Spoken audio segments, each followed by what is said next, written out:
ka-preni, eto na naman po ako sa aking palaging palaging maraming laban, tambak at hindi nauubos. So diba mga ka-preni, iyan ang aking palaging maraming laban pag-araw ng Sabado.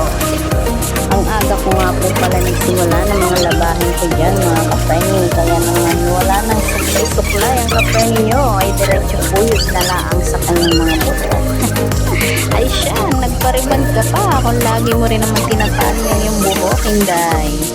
Hindi rin kasi sanay magluwi ng buhok ang yung ka-preni. At ayan na nga, humahalik-halik pa talaga ang bata-batuta.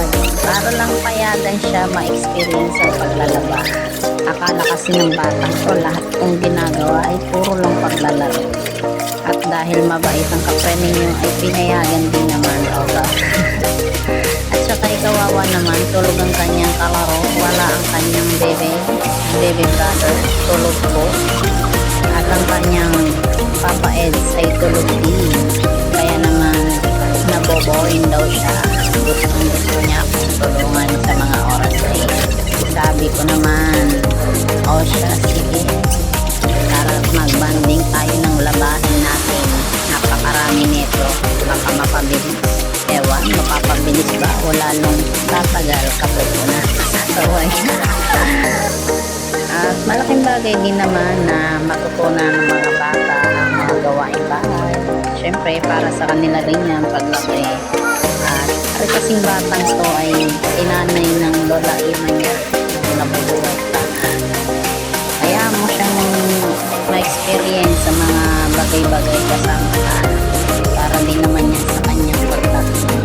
Maaga siyang natuto. Pala yung mga pinukuha niya rin dyan. Sabi ko yung kaya mo lang mga dami mo or yung maliit. Laro-laro lang naman yan sa kanya. O diba? Na-enjoy niya na nagbala siya dyan. Basta ako dito. Tuloy lang sa paglalaba. Ayan, at sa mga oras nga na ito ay ang daldal din ang aking batang katuta niya. Ang daming mga tinatanong. Ganto, ganyan, mama. Ganto, ganyan, mama. Ganyan talaga mga bata, madadaldal. Maraming gustong malaman. Proud ako sa anak ko na yan dahil yan ang panganay ko. Lalaki. Talagang 3 years old pa lang ay nagkaroon na rin ng diploma sa kanyang pag-aaral. Ngayon niya ay 4 na taon na siya dyan. So, ayan.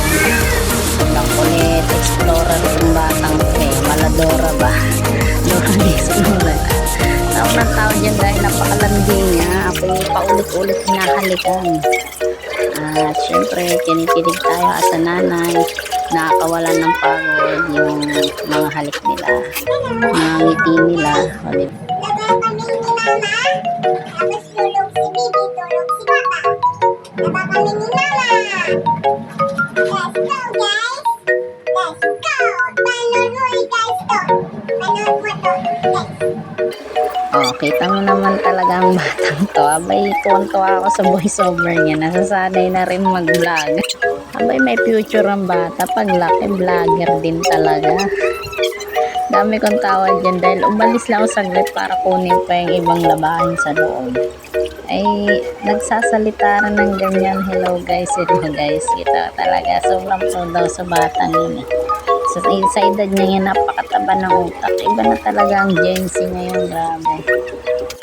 At kahit ang aga ko nga nagsimula dyan, 8 AM after namin mag-breakfast para natutulog nga yung yung bunso at si papa niya. So, inaabot na kami ng 10 AM dito. Puro ano pa lang yan, sa sabon. Ang dami pa kasi may mga bedsheet pa pati yan, kumot. At bukod-bukod kasi yung paglalaba ko dyan. Asa nanay, alam niya naman, bukod ang puti, bukod ang dikolor, kunti ng pambata, bukod din ng mga undies. So, ayun na nga. At pagpasensyaan nyo na rin dahil maingay talaga dito sa lugar namin. So, pinas forward ko na nga lang dahil ang tagal. Umabot na ng 2 hours ang aking record. Memory full na naman tayo nito. So, pinapass forward ko na nga lang po para mas mabilis ang video. Pinat ko na nga lang din po yung video na nauna pagbubukod ko ng pupili ko. Siyempre alam niyo na napakarami kasi talaga. At huli akong maglaba ng mga kumot, ng mga bedsheet at saka yung malalaking mattress. Napakarami ko kasi bed cover dito. So, weekly palitan and then every 2 weeks ko naman labahan. Pero sa kumot talagang weekly dahil ang hirap rin talaga pagka mabalikan sa mga cover mo. Talagang kailangan din ng mabang laba at mga batang ating kasama. Lalo na si sobrang dahil ko. Talagang mas maraming labahan dahil maya ang panit. Ay siya, magbabawas na tayo ng ating chika. Medyo napapahaba na. So sa mga oras na yan habang naglalaba ay salang din ang sinabi